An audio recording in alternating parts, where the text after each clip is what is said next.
Ils sont arrivés sous les hurrahs du public. Napoléon III et l'impératrice Eugénie étaient de retour samedi à Plombières-les-Bains à l'occasion des festivités organisées pour célébrer l'entrée de la cité thermale dans le réseau Ville Impériale qui compte 26 autres communes en France et à l'étranger.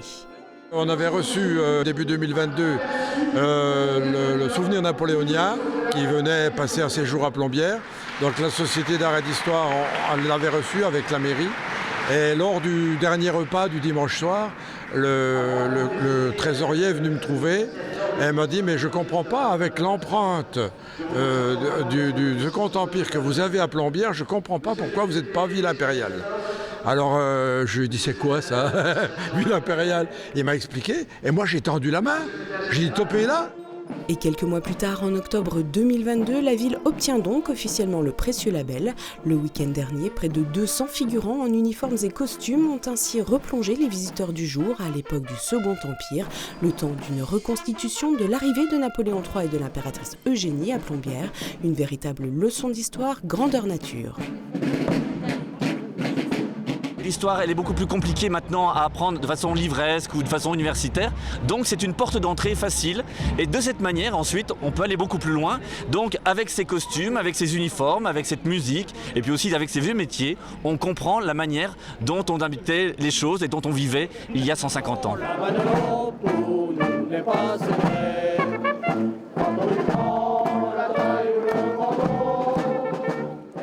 Je pensais que c'était un peu plus difficile avec les corsets, les jupons, mais l'un sur l'autre. Mais non, c'est confortable. Je me suis un peu arrangée pour quand même. Ah, vous avez un petit peu triché? Un peu. C'est impressionnant, c'est quelque chose de très instructif qui, j'espère, va pouvoir aussi marquer l'emblème de notre ville. Devenir membre du réseau des villes impériales était une évidence pour la municipalité qui souhaitait ainsi rendre hommage 150 ans après sa mort à celui sans qui Plombières ne serait pas ce qu'elle est aujourd'hui. En tant que maire de Plombières, je vous souhaite la bienvenue. Napoléon III a fait 3 gros séjours à Plombières, dont le dernier en 1858, où il a secrètement rencontré le comte de Cavour, où ils ont signé les accords qui font que l'Italie est aujourd'hui ce qu'elle est, donc l'unité de l'Italie.